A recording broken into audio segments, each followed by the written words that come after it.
Good morning. Polymers हम देख रहे थे और उस पॉलीमर्स के आगे की कड़ी में देखा गया मैकेनिज्म देख रहे थे। मैकेनिज्म में हम लोग क्या देख रहे थे? मैकेनिज्म में हम ये देख रहे थे कि फ्री रेडिकल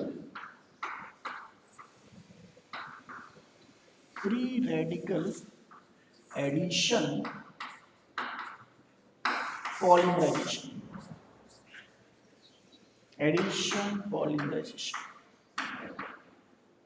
ये देखा जा रहा था। एडिशन पॉलीमराइजेशन फ्री रेडिकल के द्वारा कैसे हो सकता है, इस चीज को हम देख रहे थे। तो अगर इसके आगे हम लोग देखें कि इसमें क्या क्या चीजें देख चुके हैं हम लोग हैं, तो हम सभी देख रहे थे कि अगर फ्री रेडिकल एडिशन पॉलीमराइजेशन होना है तो ये कुल मिला के 3 स्टेप या 3 कॉमन स्टेप्स हैं सभी में, उसके थ्रू होता है। और पहला स्टेप इसमें था इनिशिएशन का। इनिशिएशन का मतलब है एक्टिव सेंटर्स का बनाना, तो या फॉर्मेशन ऑफ एक्टिव सेंटर्स ऐसा भी हम लिखते हैं। और फॉर्मेशन ऑफ एक्टिव सेंटर्स ऐसा। और इसको नॉर्मली कैसे दिखा रहे थे कि सपोज किया ये कोई इनिशिएटर मॉलिक्यूल्स है और होमोलिटिक फिशन हो रहा है। इस फिशन को हम कहते हैं होमोलिटिक फिशन। और अगर होमोलिटिक फिशन हो रहा है तो इस तरीके से क्या हो रहा है, फ्री रेडिकल का फॉर्मेशन हो रहा है ऐसा। होमोलिटिक फिशन होने का सेंस है कि जो भी आपका यहाँ पर इलेक्ट्रॉन्स हैं, जो भी शेयरिंग इलेक्ट्रॉन्स हैं, ये फिर से इक्वली डिस्ट्रीब्यूट हो जाएंगे। इक्वली डिस्ट्रीब्यूट का मतलब है एक इलेक्ट्रॉन एक एटम के पास और एक इलेक्ट्रॉन जो है दूसरे एटम के पास जाएगा ऐसा। तो ये हम लोगों ने देखा और हम लोगों ने इसको क्या लिखा, हम लोगों ने इसे लिखा कि ये भाई क्या है, फ्री रेडिकल ऐसा। तो ये पहला स्टेप देखा है हमने। सेकेंड स्टेप क्या हो रहा है? सेकेंड स्टेप जो है ये प्रोपगेशन का है।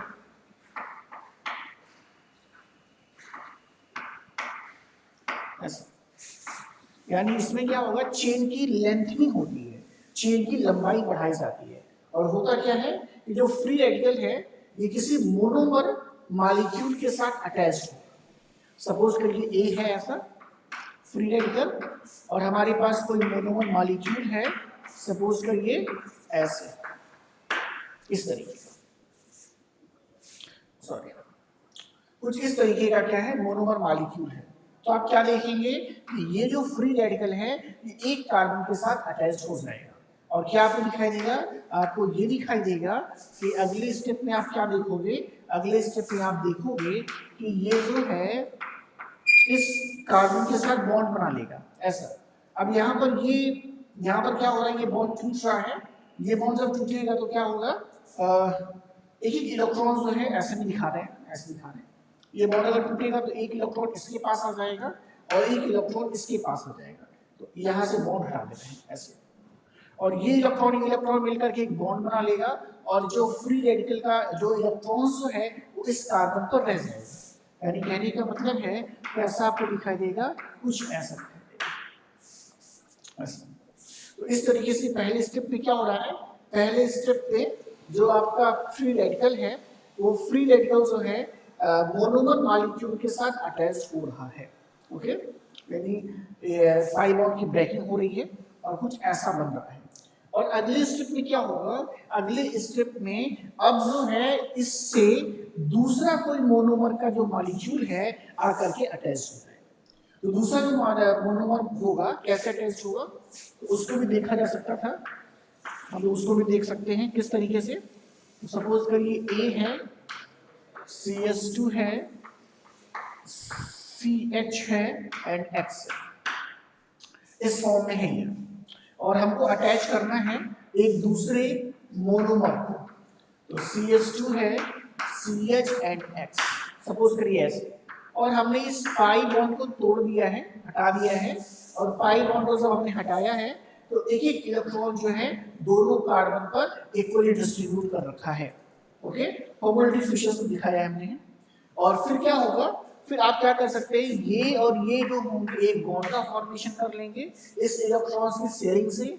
और फिर क्या दिखाई देगा आपको, आपको दिखाई देगा कि जो चेन की लेंथ है वो कैसे हो जाएगा, वो हो जाएगा कुछ ऐसे। ओके, तो चेन की लेंथ कैसी हो जाएगी, कुछ इस तरीके से हो जाएगी। और फिर से ये जो होगा आपका फ्री रेडिकल इलेक्ट्रॉन्स होगा अपने टर्मिनेटिंग एंड पर होगा, ऐसा कुछ हो सकता है। तो दो स्टेप ये हम लोग देखें। तो तीसरा स्टेप कहलाता है इसमें termination. Termination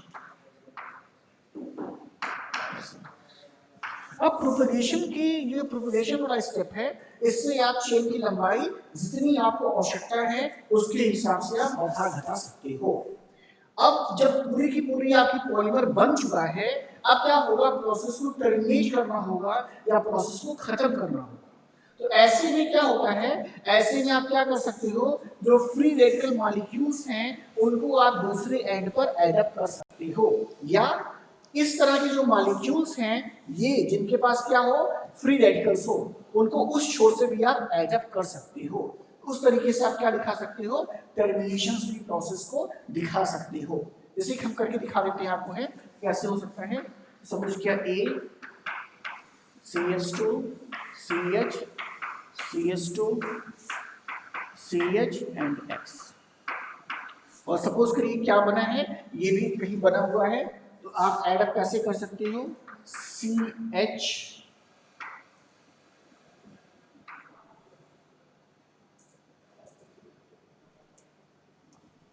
sorry CH2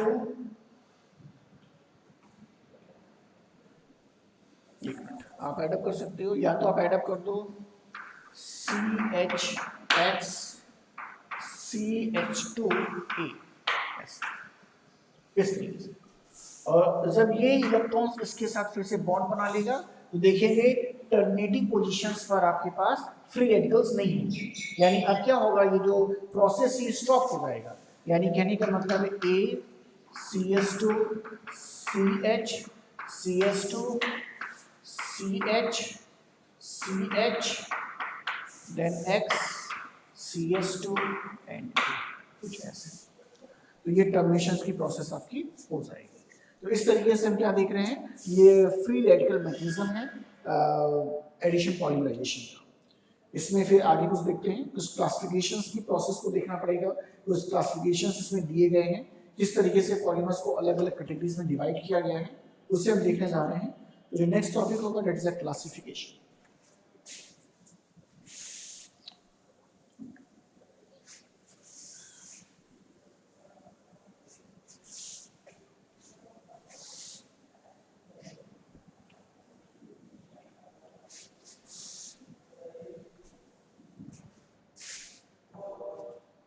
Next topic is the classification.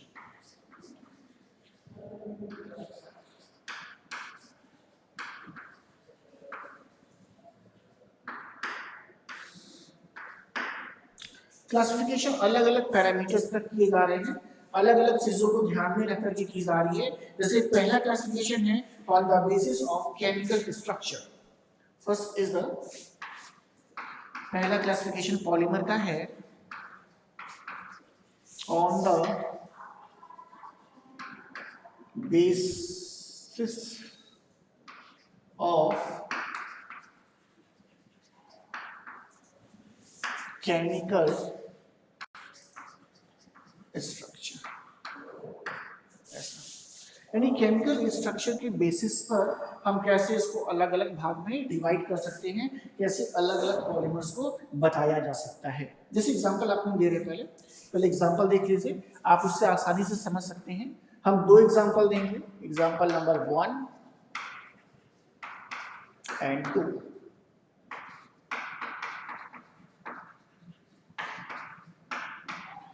Example number 1 जरा देखिएगा।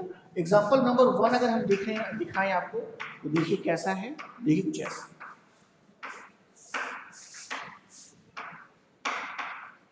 ये पॉलीथीन है, एक पॉलीथीन की चेन है ऐसा। एक दूसरा एग्जांपल आपको हम दिखाते हैं। उस दूसरे एग्जांपल्स में आपको हम क्या दिखा रहे हैं? दूसरे एग्जांपल्स में आपको हम ले रहे हैं C double bond O CH2 whole 4 C double bond O NH और CH2 होल 6 NH ऐसा।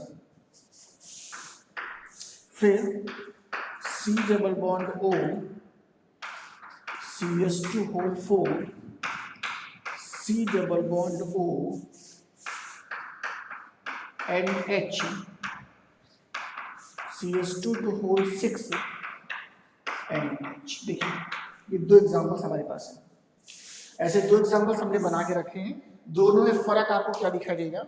दोनों में ये फर्क आपको दिखाई देगा कि यहाँ पर एक ही तरह के क्या है, एक ही तरह के मोनोमर्स का बार बार रिपीटिशन हो रहा है। देखिए अगर मान लीजिए CH2 है तो इस CH2 को बार बार रिपीट किया जा रहा है। लेकिन यहाँ पर क्या है, यहाँ पर दो तरह के मोनोमर्स यूज किए जा रहे हैं। कैसे दो तरह के हैं? तो देखिए एक जो है आपका ये है, ये देखिए ये पोर्शन, और दूसरा आपका जो मोनोमर है वो दूसरा मोनोमर कौन सा है? देखिए दूसरा मोनोमर ये ऐसा। तो ये दो अलग अलग तरह के मोनोमर्स का बार बार रिपीटिशन हो रहा है। तो अगर कोई भी पॉलीमर आपको ऐसा दिखाई दे रहा है जिसमें एक ही तरह के ऐसे एक ही तरह के मोनोमर बार बार रिपीट किए जा रहे हैं तो वो सारे के सारे कहलाते हैं होमोपॉलीमर। क्या नाम से जाना जाता है भाई? होमोपॉलीमर। यानी ये एग्जांपल किसका है? ये एग्जांपल है होमोपॉलीमर का ऐसा। लेकिन वहीं पर अगर एक से अधिक तरह के मोनोमर्स का बार बार रिपीटिशन हो रहा है तो वो जो कैटेगरी कहलाती है वो कैटेगरी कहलाती है कोपॉलीमर की।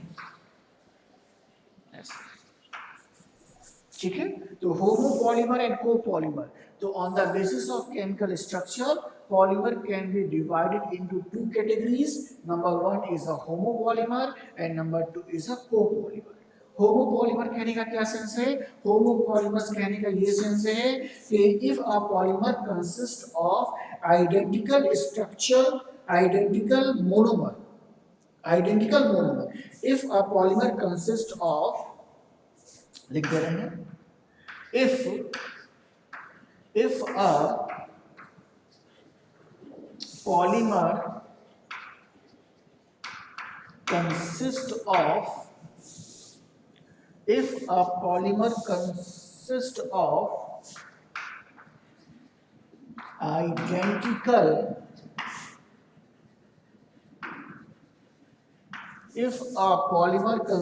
of identical monomer,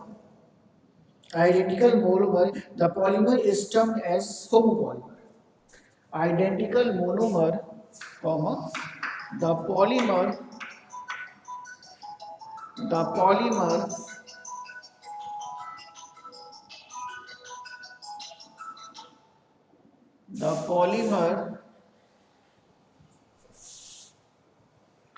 is termed as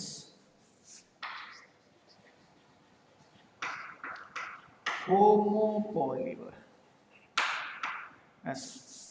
तो ये किसके लिए हो जाएगा? जैसे ये हमने बताया एग्जांपल आपको, ये होमोपॉलीमर का एग्जांपल है। वहीं पर अगर आपका कोपॉलीमर है तो ये क्या होगा? If the polymer is a mixture of more than one type of monomer,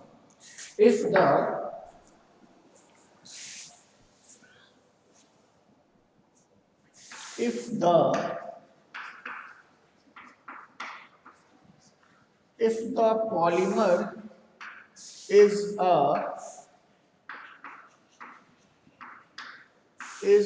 mixture of more than one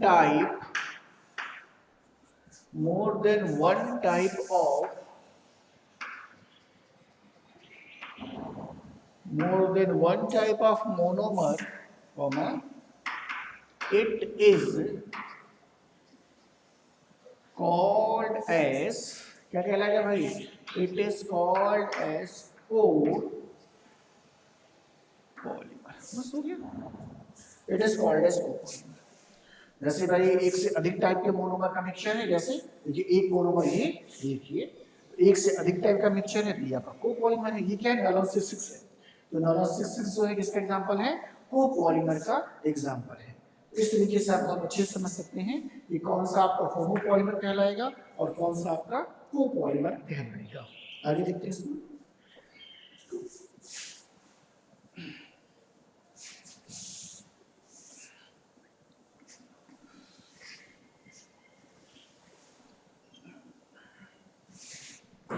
और जो है on the basis of polymeric structure, on the basis of polymeric structure the polymer can be classified as linear, branched and cross-linked on the basis of polymeric structure। अगला type जो होगा second, दूसरा on the basis of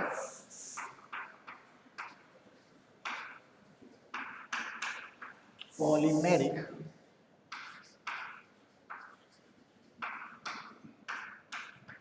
structure। On the basis of polymeric structure, polymer can be classified into 3 categories। वो 3 categories कौन कौन सी हो सकती हैं? तो लीनियर हो सकता है, ब्रांच्ड हो सकता है और क्रॉस लिंक्ड हो सकता है।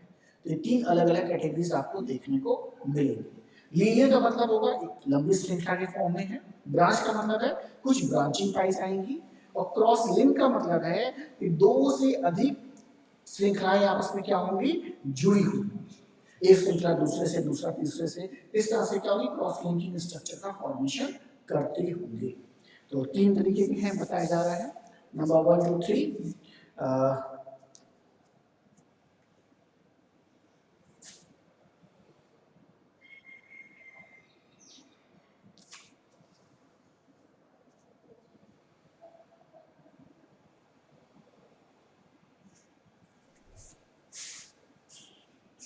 Number 1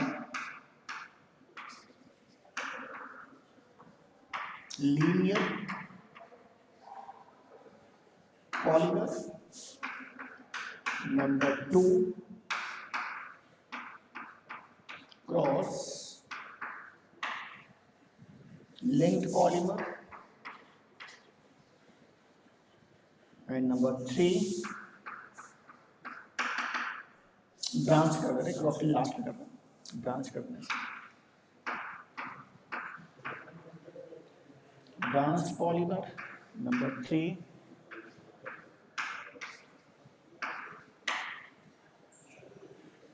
cross linked polymer. Linear polymer पे आते हैं। लीनियर पॉलीमर फिर 2 तरीके हो सकता है। लीनियर पॉलीमर को अगर हम देखें तो फिर से इसको 2 तरीके से बांट सकते हैं, एक लीनियर होमोपॉलीमर, एक लीनियर कोपॉलीमर। इसे हम देख सकते हैं, इसके 2 भाग हो सकते हैं, लीनियर होमोपॉलीमर ऐसा, और दूसरा हो सकता है लीनियर कोपॉलीमर।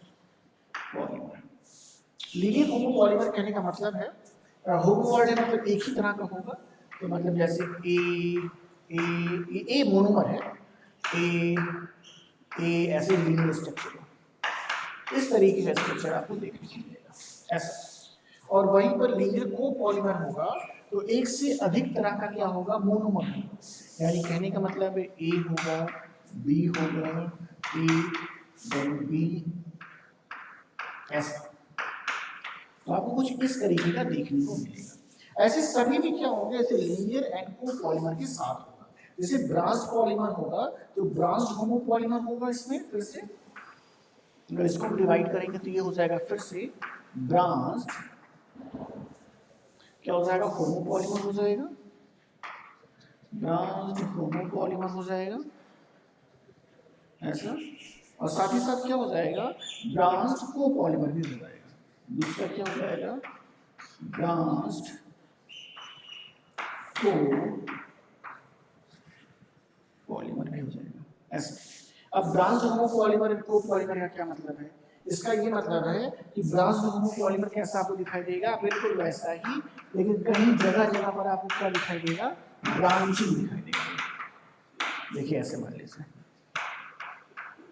देखिए इस तरीके से आपको दिखाई देगा, ये हो जाएगा ऐसे। और वहीं पर ब्रांच कोपॉलीमर हो तो ब्रांच कोपॉलीमर कहने का सेंस क्या है? इसका कहने का सेंस है कि ये बना किससे होगा, ये बना कुछ इस तरीके से होगा, देखिए ऐसे, इस तरीके से ऐसे। और फिर मान लीजिए बी है तो ए होगा फिर बी होगा, ऐसा। मान लीजिए ए है तो बी होगा फिर ए होगा, ऐसे। फिर बी है फिर ए होगा फिर बी होगा, इस तरीके से ब्रांचिंग होगी। तो इसे हम कहेंगे ब्रांच कोपॉलीमर। अब अगर बात करें क्रॉस लिंक्ड पॉलीमर की, तो क्रॉस लिंकिंग कैसे होगी? तो क्रॉस लिंक वाला भी दो तरीके का होगा। फिर से अगर हम इसकी बात करें, इसे मिटा दें,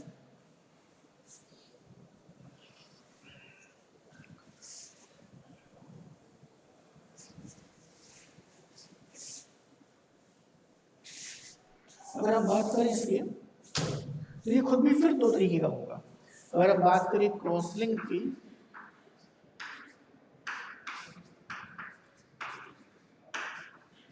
क्रॉस लिंक्ड पॉलीमर की बात करें तो फिर से इसके दो टाइप हम देख सकते हैं।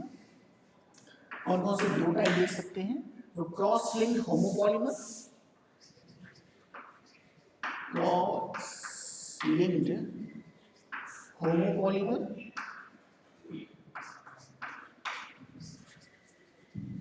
and cross linked copolymer। Homopolymer फिर से कहने का सेंस क्या होगा? होमोपॉलीमर कहने का ये सेंस होगा कि स्ट्रक्चर जो होगा एक ही तरह के मोनोमर से बना होगा, ऐसे। अब जगह जगह पे क्या होगा, इसकी ब्रांचिंग तो होगी होगी, साथ ही साथ क्या होगा, और भी इसकी श्रृंखलाएं आपस में जुड़ी हुई होंगी, ऐसा। देखिए इस तरीके से और भी श्रृंखलाएं आप जोड़ सकते हैं, ऐसे।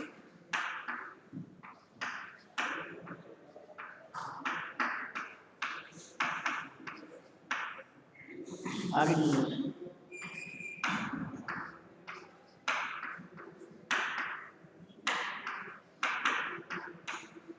कुछ इस तरीके से आप क्या कर सकते हो, इसको जगह जगह पर आप दिखा सकते हो, ऐड अप करके दिखा सकते हो कि यहाँ पे क्रॉस लिंकिंग आपको दिखाई दे रहा है।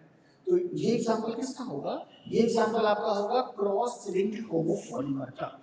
अब यहीं पर अगर हम बनाना चाहते हैं क्रॉस लिंक्ड कोपॉलीमर, तो अगर हम क्रॉस लिंक्ड कोपॉलीमर बनाना चाहते हैं तो बहुत ही आसान सी बात है, हम कैसे इसे बना सकते हैं, तो देखिए इसको बनाना सीखें।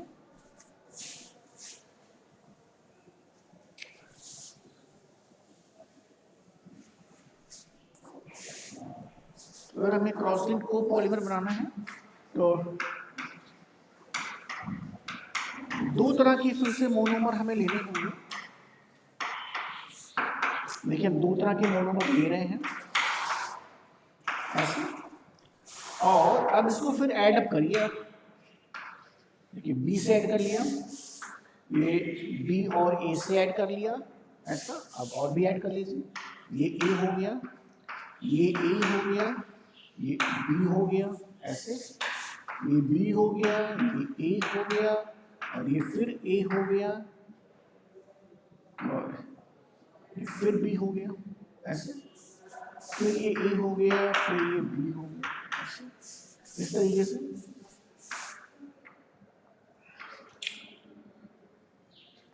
ए हो गया, बी हो गया, ए हो गया, बी हो गया, ऐसे। तो इस तरीके से आप क्या कर सकते हैं, बी हो गया, ए, बी, ए, फिर आप ऐड कर सकते हैं कहीं पे, बी लगा दिया, ऐसे। ए, बी,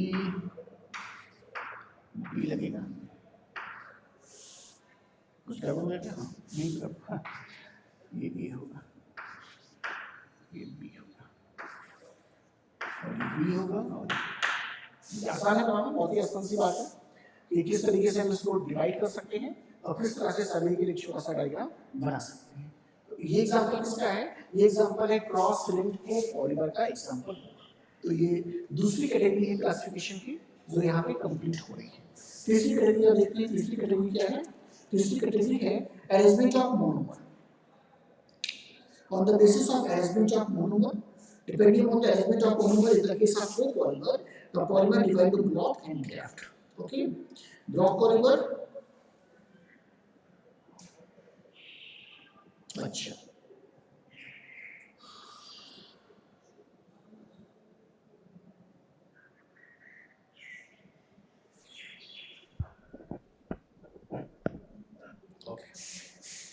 अगला होगा on the basis of arrangement of monomers.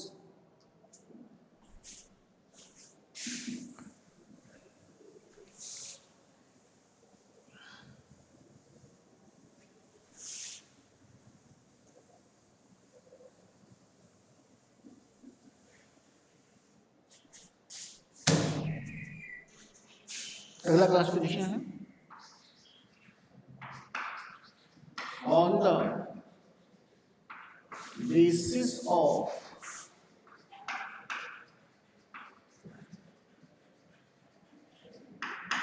arrangement of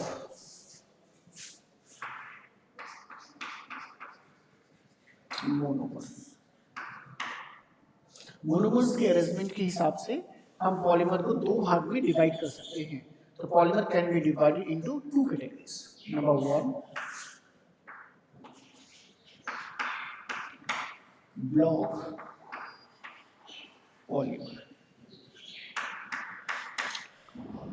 सभी के सभी को पॉलीमर होंगे, लेकिन ब्लॉक पॉलीमर कहने का मतलब क्या है कि जो दो अलग अलग तरह के मोनोमर हैं वो कुछ समय तक लगातार रिपीट हो रहे होंगे।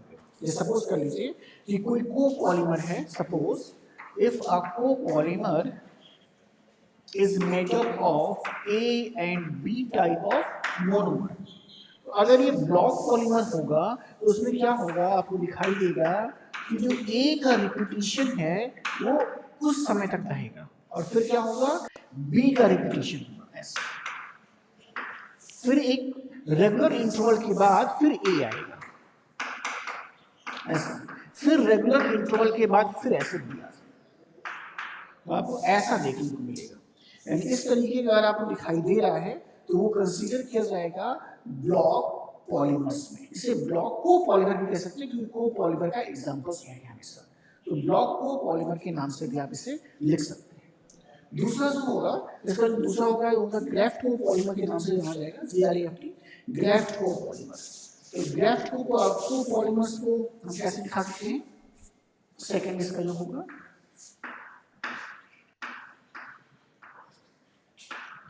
ग्राफ्ट को पॉलीमर, यहाँ पे पॉलीमर में लिख दे रहा हूँ, को पॉलीमर लिख दे रहा हूँ क्योंकि हम सबको पॉलीमर ही होगा,